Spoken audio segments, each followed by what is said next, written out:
Eu trouxe um homem aqui que ele é um fenômeno na realidade. O homem é pastor, ele é psicólogo, psicoterapeuta, ele é pós-graduado em psicodrama. Meu Deus, eu vou fazer perguntas para ele aqui, vou aprender muito. E a gente já tem uma amizade de longa data, já nos conhecemos há muito tempo. E sempre, para brilhantar a mesa aqui, eu trago pessoas que estão ajudando, já ajudaram, pessoas que estão realmente vivendo um processo de renovação na sua vida também. E hoje está comigo aqui ele, pastor Jailson. Prazer estar aqui. Prazer hoje estar no programa Renova. E eu sempre assisto o programa e graças a Deus hoje estou aqui para poder compartilhar de coisas boas e também falar sobre Setembro Amarelo, que é um mês importante de prevenção contra o suicídio. Muito bom. Pastor Jailson, eu te conheço, como eu já falei aqui, não é de ontem, já faz um bom tempo, né? Que nós Muito tempo. Bastante tempo. Mas os nossos telespectadores, quem sabe, não conhecem. Quem é Jailson, de onde que veio, de onde é que surgiu esse homem? Por favor, se apresente aos nossos telespectadores. Bom, eu tenho 48 anos, sou casado, tenho a Márcia, minha esposa, 2 filhas lindas, a Aimee com 18 anos, a Laura com 12 anos. Eu sou morador de Capivarina, sou pastor da Igreja Evangélica Quadrangular, né? Sou, graças a Deus, convertido há mais de 30 anos e há mais de 15. Já perdi as contas, a gente chega uma hora que a gente já não não fica contando mais com os outros. Exatamente. Então, mais de 15 anos como pastor. E, de um certo tempo, eu senti uma necessidade de, eu olhando para as pessoas, disse, eu preciso ajudar essas pessoas de outra forma. Preciso entender melhor essas pessoas. E aí, psicologia chegou na minha vida aí, eu tinha mais ou menos 37 ou 38 anos, fui fazer psicologia e graças a Deus sou um apaixonado pela psicologia e sou psicólogo clínico com pós-graduação em psicoterapia. E pastor, né? Pastor, com certeza. O homem é um fenômeno. Gente, pastor, para ti, o que é renovar a mente? Bom, eu amo, eu tenho 2 versículos que eu amo. O primeiro é o central, que todo pastor, todo cristão gosta e fala, que é o versículo central da Bíblia, que é João 3,16. Porque Deus amou o mundo de tal maneira que deu seu Filho dizendo para todo aquele que nele crer, não pereça, mas tenha vida eterna. Mas para mim, e eu acredito que é um versículo extremamente psicológico, Romanos capítulo 12, versículo 2. Né? É muito claro. Não vos conformeis com esse mundo, mas buscai a renovação da sua mente. E aí eu acho que vem um segredo. Aí continua, buscar a renovação da sua mente. Para que eu, você, nós, possamos provar 3 níveis de bênção. Que quanto mais eu renovo, eu tenho 3 níveis de bênção. A boa, a agradável e a perfeita vontade de Deus. Renovar é todo dia trazer coisas novas, todo dia pensar coisas diferentes. E o grande problema hoje da ansiedade, da depressão e até mesmo na questão do suicídio é exatamente isso, não renovar a mente. Não se renovar. E a Bíblia é muito clara, não dá para separar. A Bíblia ela é um livro muito psicológico que ajuda. Então, não vos conformeis com este mundo, com a situação, com o desespero, com os problemas, mas buscai a renovação da sua mente. Muito bom. E eu acredito que esse é o processo que nós precisamos viver, né, diariamente, para que nós venhamos viver essa transformação. Como o pastor falou ali, o pastor é pastor já faz alguns anos já, então sempre lidando com pessoas, né? Sempre lidando com pessoas, há muito tempo, né? E isso é importante porque no mundo que nós estamos hoje, as pessoas, infelizmente, nessa questão de pandemia, houve toda essa questão de desconexão, cada um para o seu lado, e as pessoas ficaram muito carentes. E trabalhar com pessoas, e você sabe também disso, como é importante. Às vezes, eu tenho falado, às vezes não precisa muito. Apenas um abraço... já muda tudo, né? Já muda tudo. Verdade. Às vezes a gente não precisa falar nada, não precisamos dizer nada. Um abraço é o que às vezes as pessoas precisam. Abraço. Olha só, e eu tô com umas noias aí na cabeça que eu estudando, lendo, aprendendo com a vida também, eu estou identificando que todo ser todo homem, toda mulher, adulta já, existe uma criança naquele homem ou naquela mulher. Com certeza. Uma criança que foi feliz na sua infância, ou uma criança que não teve uma família, que teve um lar disfuncional, uma criança que não conseguiu viver a infância e que hoje, por conta disso, tem sofrido muito, porque não sabe como fazer, como lidar com as situações. E a igreja em si, por muito tempo, lidou com essas pessoas achando que era obra do Satanás. É coisa do capeta, coisa essa do pessoa mal. não muda nunca. Não é assim, pastor? Com certeza. Não muda nunca, meu Deus do céu, já falamos, já oremos, já expulsemos, mas a realidade é que nas emoções dessa pessoa está completamente destruída, está completamente, foi saqueado algo que era tão especial lá na infância. Pastor, esse meu pensamento faz sentido? Faz sentido. Eu até acrescentaria algo, que muitas vezes tem essa pessoa que, infelizmente, às vezes não consegue entender o seu próprio comportamento, e muitas vezes também na igreja, muitas vezes os líderes, os pastores não conseguem e não têm uma percepção de trabalhar de uma forma diferente com essa pessoa. Às vezes, e aí eu não participo disso, às vezes a gente acaba espiritualizando tudo. Verdade. Absolutamente tudo. Nós precisamos entender que existe corpo, alma, espírito. Nós precisamos entender que tem emoções e, com certeza, a relação ou o desenvolvimento de caráter, de personalidade, de muito que eu e você, muito que nós somos hoje, tem com certeza uma relação direta com o nosso desenvolvimento. Uma coisa que às vezes a gente esquece, e eu falo muito isso quando eu trato na terapia com pais a respeito dos filhos. Muitas vezes a gente acha que uma criança de 1 ano de idade, 2 anos, 3 anos, não tem a percepção do que está acontecendo ao seu redor, das brigas, de muitas vezes de violência doméstica entre o casal. E, na verdade, a criança está atenta a absolutamente tudo. Sim. E tudo que ela ouve, tudo que ela vê, ela vai absorver. E sabe o que é o grande problema? É que quando chega na adolescência, ou quando chega, enfim, ali na juventude, quando ele vai casar, o que acontece? Ela começa a replicar comportamento. Perfeito. Tudo aquilo que ela aprendeu, ela vai replicar onde? No seu casamento, no seu relacionamento. Muito bom. E o grande detalhe é que para algumas crianças, por ser submetida a esse ambiente disfuncional, ela faz isso achando que é normal, porque ela aprendeu dessa forma. Ela acha que discutir é normal, ela acha que brigar é normal, ela acha que separar é normal, ela acha que chegar tarde é normal, acha que trair é normal. Traz para si uma normalidade e também relativiza tudo. Relativiza tudo, tudo é relativo.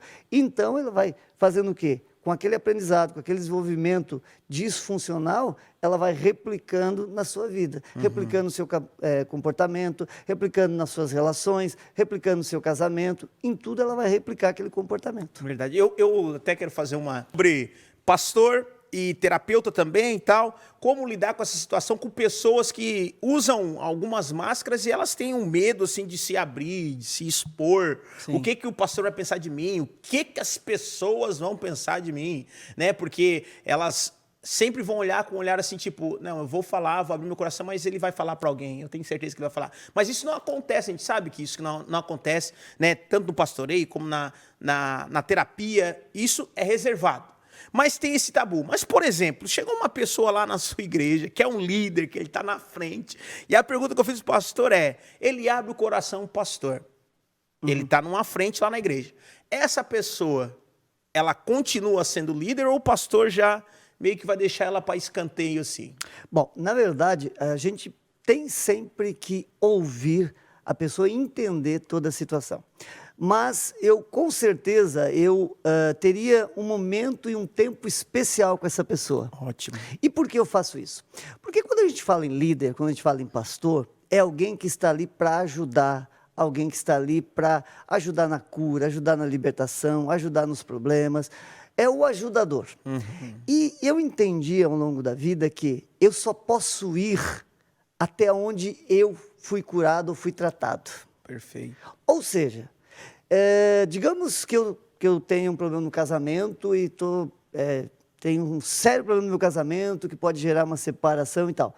Como que eu posso Perfeito. aconselhar, ou como que eu posso direcionar uma pessoa se eu ainda não passei nesse processo, eu ainda não consegui ir à frente. Então, eu só posso ajudar, só posso colaborar, só posso levar até onde eu já fui com o meu tratamento, com o meu processo de ajuda. Lembrando que ninguém, obviamente, ninguém está assim, na situação de nunca errar, nunca ter problemas, mas tem situações que é mais importante você ter um momento com esse líder, você que é pastor, ter um momento com esse líder de ajuda, de tratamento, de aconselhamento, para que ele possa se sentir bem e poder ajudar pessoas. Por quê? Ele vai ser mais produtivo na obra. Porque ele vai poder ir mais além da onde eu estou. Por isso que às vezes a gente olha para um líder, para uma pessoa e diz, mas essa pessoa nunca evolui, essa pessoa nunca cresce, essa pessoa sempre está na mesma condição. Por quê? Porque ela também, dentro dela, na mente dela, ela tem fatores limitadores, que a gente fala muitas vezes de crenças limitadoras. E aí, dificilmente, ela vai evoluir no evangelho, na obra, no crescimento pessoal. Uau, muito bom. Pastor, e o pastor é pós-graduado em psicoterapeuta. Psicoterapeuta. Psicoterapia, né? Tá. E como é que funciona? Seria terapia? Terapia, exatamente. Normal. Exatamente. Tá. Isso. E eu vi aqui nos escritos psicodrama. Bom, na verdade, para entender, Tá, nós psicólogos, nós falamos que cada psicólogo depois faz uma formação como uma especialização. Perfeito.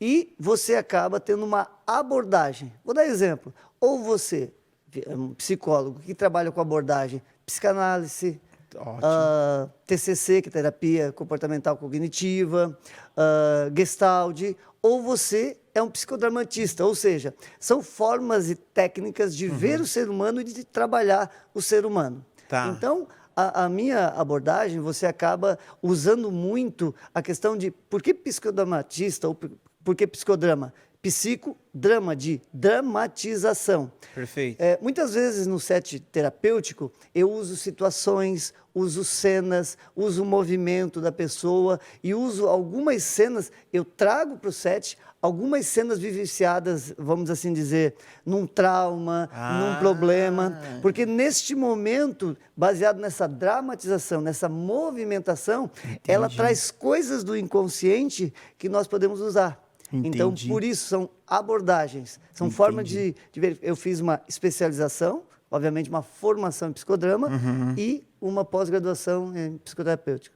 Ah, entendi. Porque quando eu vi psicodrama, eu falei, o que será que é isso, né? Aí você vai ouvir, ele é psicanalista. Não, ele é da Gestalt, ele é do TCC. São formas, são técnicas de ver o ser humano, de entender o ser humano, baseado na teoria ou na formação que ele teve. Entendi. Tá, outra pergunta para o pastor. Nós estamos aí esse mês agora de setembro, né? A gente colocou como Setembro Amarelo contra o suicídio. Muitas pessoas, justamente também por falta de renovar a mente, elas têm tirado as suas vidas, né? Eu acredito que o pastor atende muitas pessoas também. A maioria dos meus pacientes são pessoas que já fizeram tentativas e, graças a Deus, não chegaram ao óbito.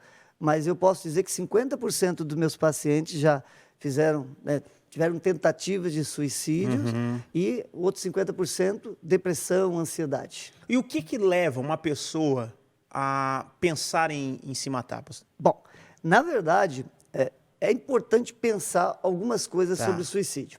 Eu costumo dizer que dificilmente a pessoa toma uma decisão de suicídio do dia para a noite. Isso pode acontecer? Sim, devido a uma perda, devido a um término de relacionamento abrupto, de uma hora para outra, devido às vezes a um término de namoro também, ou uma saída do emprego, ou uma perda de um valor financeiro muito alto. Isso pode levar a um pensamento e até mesmo o suicídio. Mas eu costumo dizer mesmo que o suicídio ele vem de um processo. Entendi. Ele começa geralmente na ansiedade, e aí nós estamos em uma situação bastante complicada hoje no país. Hoje nós atendemos e colegas, a gente fala muito sobre isso, que a ansiedade ela é um mal terrível que crianças de 10, 12, 15 anos já estão num processo de ansiedade extremamente forte. Provavelmente você que está me ouvindo agora já foi diagnosticada com ansiedade, tem problema com ansiedade, toma remédio para ansiedade. Nós, para você ter uma ideia, em relação à questão de ansiedade, nós somos o primeiro país com diagnóstico, com o maior diagnóstico de ansiedades do mundo. Meu Deus. Né? Então, isso é terrível. O que na verdade é ansiedade? Para a gente entender. Ansiedade são pensamentos negativos a respeito de si próprio em relação ao futuro. Ou seja, não vai dar certo, não vou conseguir, não vou dar conta, vou ter problemas, isso não vai acontecer. Nós sempre temos pensamentos futuros, geramos pensamentos futuros negativos.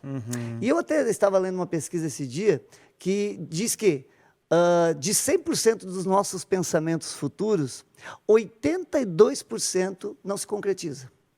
Ou seja, de 100% do que eu penso a respeito de mim, a respeito dos problemas, a respeito das dificuldades, a respeito do processo negativo, 82% não se concretiza. Ou seja, quando eu começo nessa situação de pensar a respeito do amanhã vai ser difícil, amanhã eu não vou conseguir, eu vou terminar, o meu relacionamento vai acabar, é sempre um processo negativo. E é muito comum hoje, pastor, você vê pessoas, eu tive uma crise de ansiedade, eu tenho crise de ansiedade. Ou você pode, as pessoas que trabalham, eu trabalho em um ambiente também de uma empresa, é comum pessoas sendo afastadas por problema de ansiedade. Entendi. Por isso que eu digo, geralmente, essa questão do suicídio, e não só, ela começa com ansiedade. Entendi. Esse processo de diminuição de si, dessa questão de você ter sempre algo que não vai fazer, que não vai conseguir, que não vai ter, que vai ser difícil, que vai ser impossível, que vai ser amanhã, o que vai ser depois de amanhã. Então, isso vai tirando muitas vezes a sua mente, ela vai ficando doente. Sim. E aí entra para o segundo processo. De ouvir falar tanto sobre depressão, hoje é uma coisa que se fala de uma certa forma até relativamente natural. Mas se a gente pensar sobre depressão há 10 anos atrás, há 15 anos atrás, se alguém chegasse para você e dissesse assim, eu estou com depressão, qual seria a sua atitude? O que seria? Apavorante. Ou, em alguns casos, isso é frescura. Bobiça. Isso é bobiça. Verdade. Isso é besteira. Muito real. Mas ao longo do tempo, começou a se perceber que isso, na verdade, era uma doença. E que é, de fato, uma doença. O que mais, às vezes, nos preocupa é que as pessoas não têm o devido esclarecimento sobre o que é depressão. O que é realmente. O que é realmente que acontece.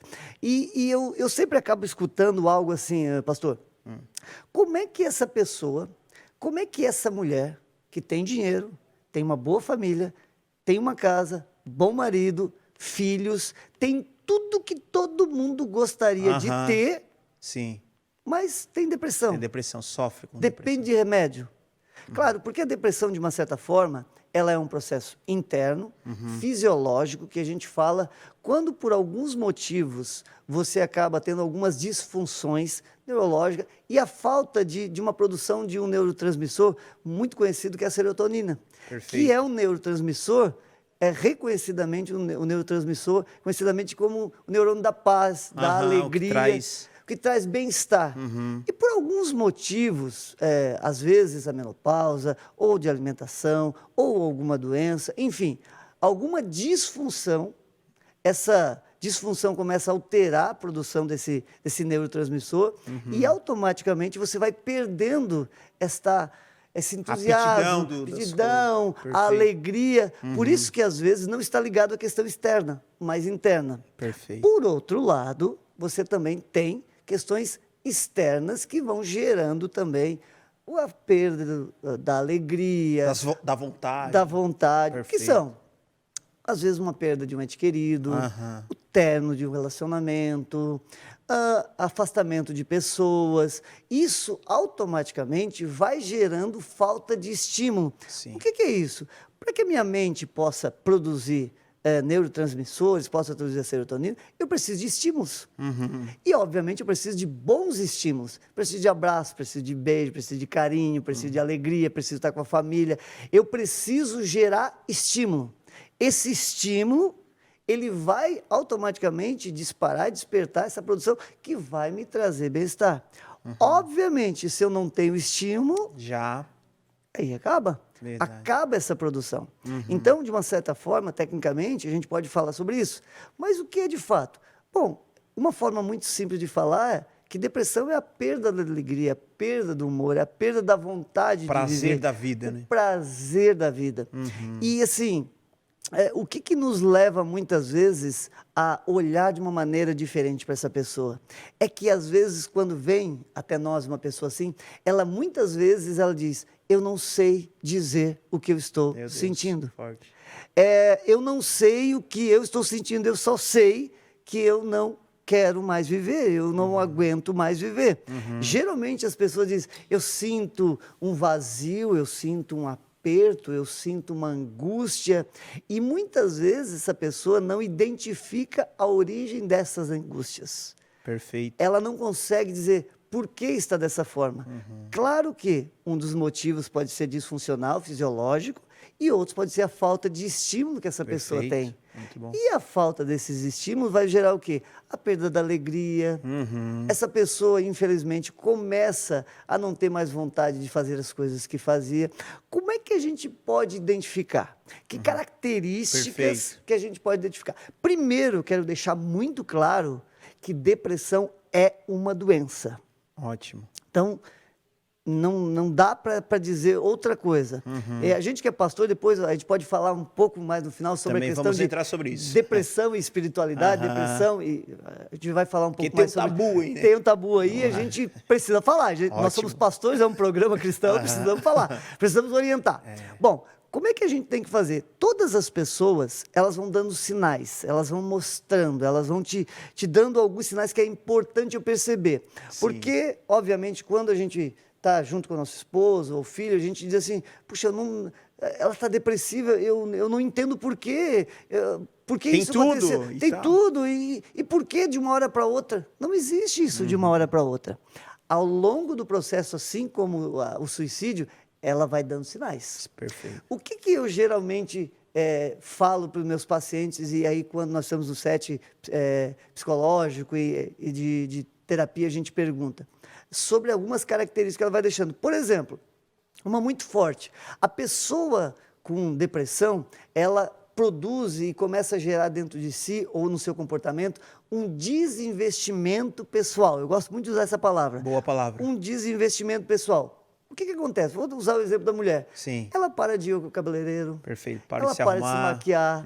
Ela para de comprar roupa. Ela para de colocar um batom. Ela para de colocar um cílio. Ela para de fazer isso. E aí é uma pergunta interna. Por que eu vou fazer isso? Sim. Para que eu vou Pra fazer quê? isso? Se eu não tenho nenhum desejo, se eu não tenho nenhuma vontade, se eu vou fazer isso, qual o objetivo? Então começa um desinvestimento pessoal. Aí o marido muitas vezes tem que perceber, puxa, mas eu tô é outra pessoa, está acontecendo alguma coisa. Pô, ela gostava de se arrumar, ela gostava de fazer a unha, ela gostava enfim, pintar o cabelo. Está parando de fazer isso, tem algum motivo. E às vezes a pessoa não percebe isso como algo que está gerando um mal, um sofrimento interno. Outra característica muito comum é a perda do humor. A pessoa não sorri mais, quer ficar isolada, seja no quarto, seja no sofá, ela vai perdendo, ela vai saindo Não pouco socializa a pouco. mais. Exatamente, ela vai se desconectando do social. Antes gostava de sair, fazer um lanche, ir para a igreja. Hoje ela não sente mais prazer. Ela quer ficar só. Por que ela quer ficar só? Porque não existe mais entusiasmo no falar, no agir, no ir.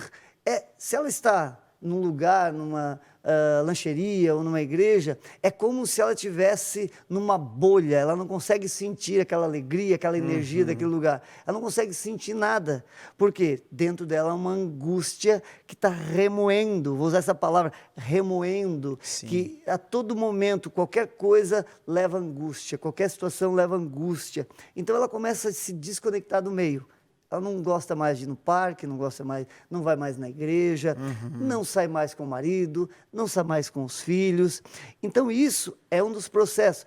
Obviamente, também nesse processo, a perda do libido acaba acontecendo. Entendi. E aí já altera também. Tudo. Aí já Meu vai, Deus do céu, aí já já vai ter o do negócio casamento. Já começou a ficar sério. Né? Exatamente. Então, essa percepção a gente também tem que ter esse olhar. A pessoa também começa a ter crises de choro de uma forma Constantemente. constante, sem qualquer motivo aparente. Então, ela está sempre chorosa, Sim. sempre nos cantos chorando, sempre isolada e buscando choro em lugares escuros, porque ela vai perdendo, ela vai se desconectando do meio que ela vivia. Então isso vai fazendo com que essa pessoa não socialize, não converse, não deixe mais, não visita mais, não se deixa visitar. Uma série de coisas que a gente pode aqui até reforçar em alguns pontos. Né? A depressão seria o excesso de passado, a ansiedade um excesso de futuro. Né? Exatamente. E Deus deixou o presente. E as pessoas não vivem o presente. Exatamente. Preferem viver no passado. Verdade. E eu acho que isso tem muito a ver com o enfrentamento com a realidade. Com a realidade. O que eu faço?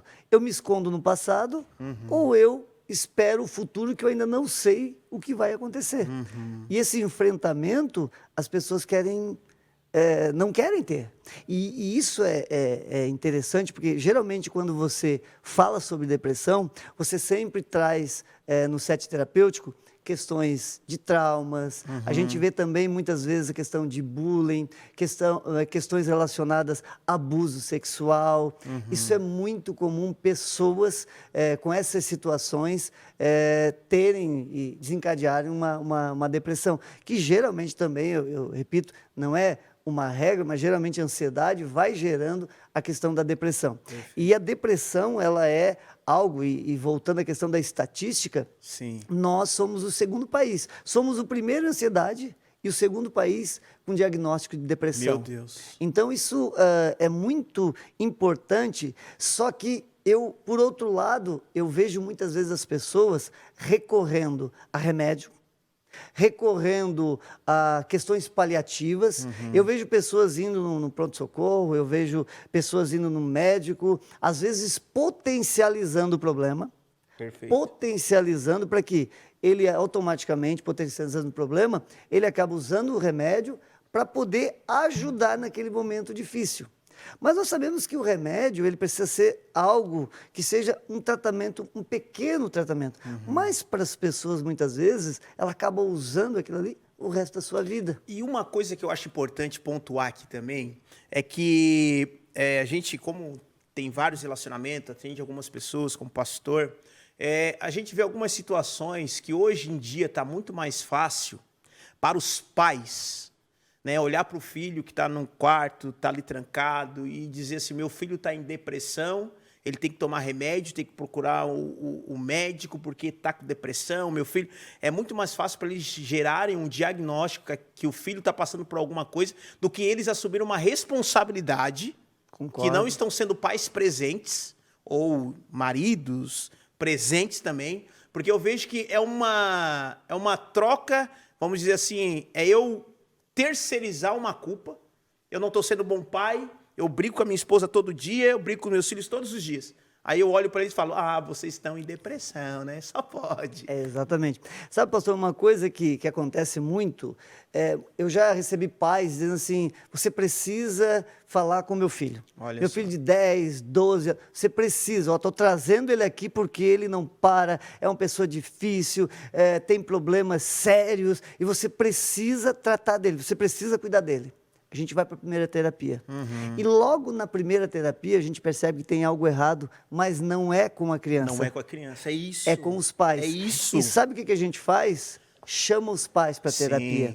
Porque os filhos, de uma certa forma, são uma consequência de um ambiente Muito desestruturado. bem colocado, muito bem E o que eles fazem? Eu vou fazer o seguinte, vai para a terapia, e aí tu vai resolver. Mas o problema não está na criança em si, está no meio aonde ela vive. E aí o que a gente faz? Quando a gente trabalha a questão dos pais, automaticamente o filho começa a ter uma melhora substancial. A gente agora está falando tanto de celular, né? Que os filhos estão no quarto e tudo, mas ultimamente eu estou bem ligado nessas pesquisas. Uma pesquisa nos Estados Unidos diz que hoje os pais estão mais tempo no celular Olha só. do que os próprios filhos. Aí você tem uma situação que você tem que trabalhar muito hoje, infelizmente. Quando você chega em casa, em vez de dar a atenção que você precisa dar, É isso o que, aí, que ó. você faz? Vai para o celular. Então, hoje, os pais estão tendo mais tempo no celular do que os próprios filhos. Verdade. Por quê? Porque nós, infelizmente, somos uma geração que muitas vezes não teve cuidado do pai, o carinho, aquele abraço.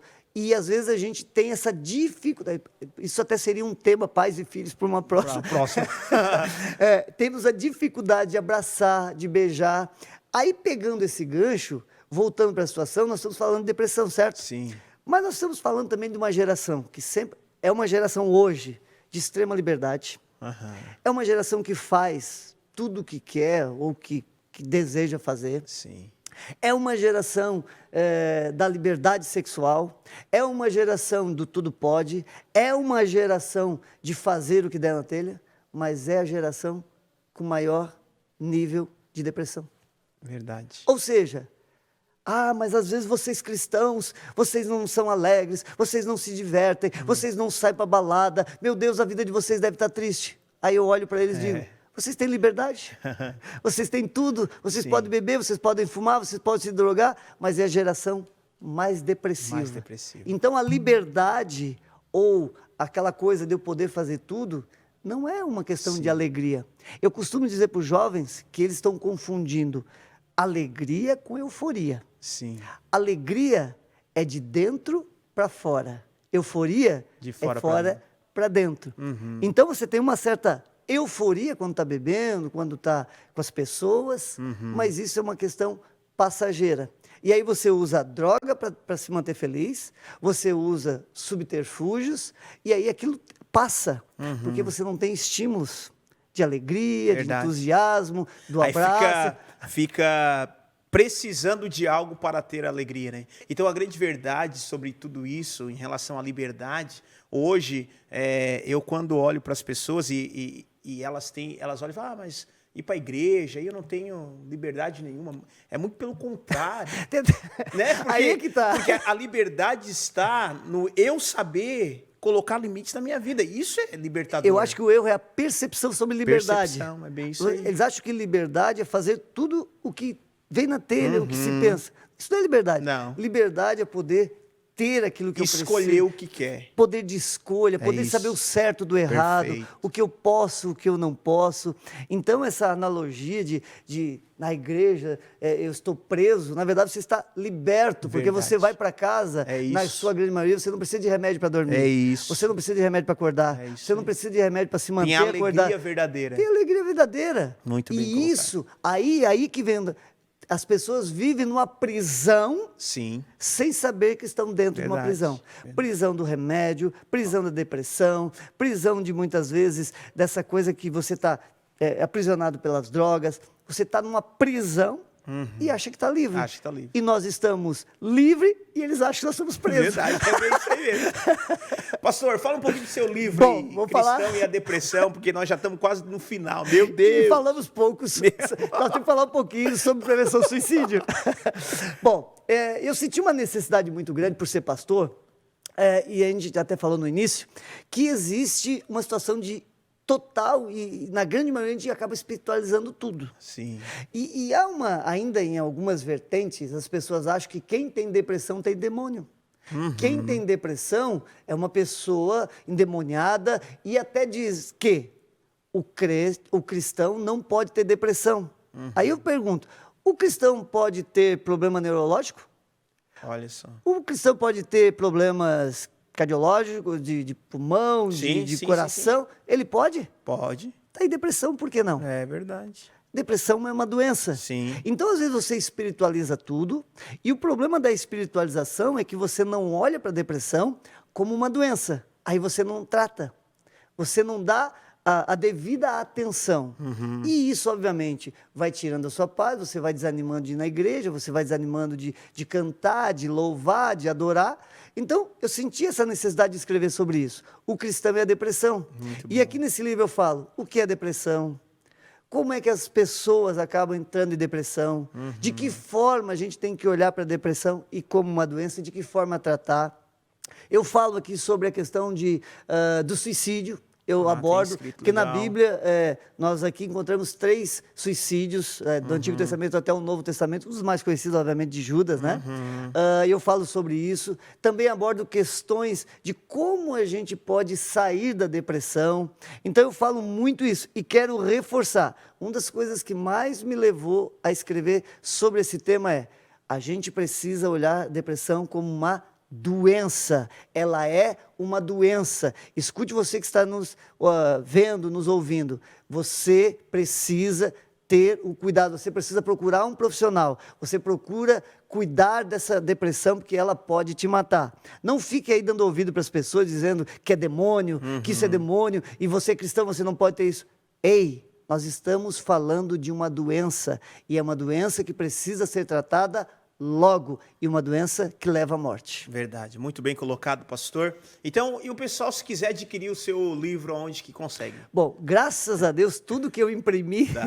Já foi. Já foi, mas eu tenho ele digital, ou seja, eu posso enviar para a pessoa, depois a gente pode deixar o meu número ali, no final eu posso deixar o meu número, a pessoa pode me pedir, tem um valor simbólico de R$10 para abençoar o ministério, a pessoa faz o pagamento ali, eu envio para ela, ela pode ler no seu celular, no seu tablet, porque graças a Deus, tudo que eu tinha... Já foi. Já foi. Então tem que fazer o próximo, né? Fazer a segunda. Fazer o segundo aí, porque a turma precisa ouvir. É verdade. Muito sobre aí isso. Depois, no final, eu te deixo o número. Sim. Pastor, eu já quero mais uma vez aqui agradecer a sua presença, né? A gente sabe que o tempo aqui passou muito rápido. E a gente nem falou muito sobre prevenção. E eu preciso agora, nesse finalzinho aí, que o pastor fala um pouquinho sobre a prevenção, sobre o suicídio, né? Bom, o que a gente precisa entender porque as pessoas acabam tirando a sua própria vida. Porque o sofrimento é tão forte, a angústia é tão forte, porque a pessoa vem se definhando ao longo da vida. Ao longo do casamento, vem na ansiedade, vem na depressão. Ela passa ao longo do tempo, na cabeça dessa pessoa, ela acha que está sendo um peso. Por quê? Porque não sai mais, não vive mais, não tem mais prazer, não se relaciona mais com seu marido, não sai mais com seus filhos. E o que ela acontece? Ela se percebe como um peso. E o que ela diz? Eu acho que eu tenho uma solução para isso. Eu acho que eles vão viver melhor. Meu Deus. Sem eu. Porque eu tenho sido um peso. Estou atrapalhando a vida. Então, essa pessoa começa a ter pensamentos de suicídio. Em alguns casos, a gente fala ideação de suicídio. Quando eu já começo a planejar, quando eu já começo a pensar, estudar como que eu vou fazer. Por quê? É isso geralmente que a gente percebe que leva à situação. Quando eu perdi total e absolutamente prazer de viver, que eu percebo que eu estou atrapalhando, que eu estou sendo um peso, que eu estou sendo uma pessoa que está destruindo aquele ambiente, porque você imagina, acordo de manhã sem vontade para viver o dia, vou dormir e pensar que eu praticamente, dependendo da situação, não vou conseguir dormir. Meu Deus. A primeira coisa que eu faço antes de abrir o olho é sentir angústia, já é sentir a tristeza, é viver um processo de angústia 100% do dia e do tempo. A única coisa que faz um certo alívio, que muitas vezes até não resolve, é remédio.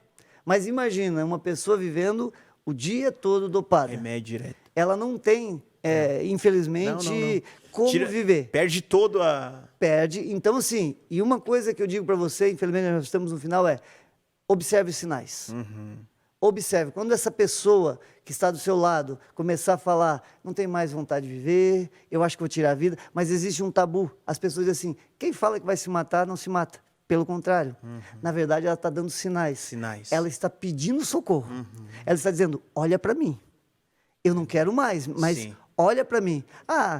Vai dizer que vai se matar e não vai se matar. As pesquisas dizem exatamente o contrário. Essas pessoas que dizem que vão ou que têm intenção, elas acabam fazendo isso. Pastor, uma palavra final para os nossos telespectadores aí, dá uma palavra de Deus para a vida deles aí, vai lá. Bom, eu quero dizer para você que eu sou um pastor, sou psicólogo, mas acima de tudo eu acredito em Deus. E quando nós estamos falando de depressão, nós estamos falando de uma doença. E eu quero dizer para você que Jesus pode te curar. Jesus pode te abençoar. Ele tem meios para isso. Se através de uma oração, Deus pode te curar. Se através de um culto abençoado, Deus pode curar. Amém. Mas se isso em algum momento não for suficiente ou não for esse momento, procure um profissional. É isso. Procure alguém da sua confiança para te ajudar, para te abençoar. Eles vão achar o melhor meio para que você consiga sair dessa situação.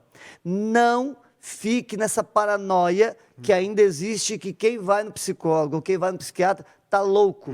Louco é quem fica em casa cheio de problemas, angustiado por causa de uma besteira. Saia dessa cama, saia dessa situação, procure um profissional, vá, se levante, porque Deus tem um plano poderoso na tua vida e Ele pode te abençoar e Ele vai te abençoar. Uau, muito bom. Gente, nós já estamos chegando no final do nosso videocast novamente. Pastor Jailson, muito obrigado, que Deus te abençoe poderosamente. Posso deixar o meu número? Pode deixar o número. O número, se você desejar o livro, é 99692-7313. 99692-7313. Me manda uma mensagem ali, se você quiser um atendimento, quiser falar comigo. Perfeito. Vamos conversando e a gente encaixa você ali. E Deus vai te abençoar em nome do Senhor, aquele que vive para todo sempre. Amém. E não se esqueça de avançar sempre, desistir nunca e retroceder jamais. Que Deus abençoe. Tchau.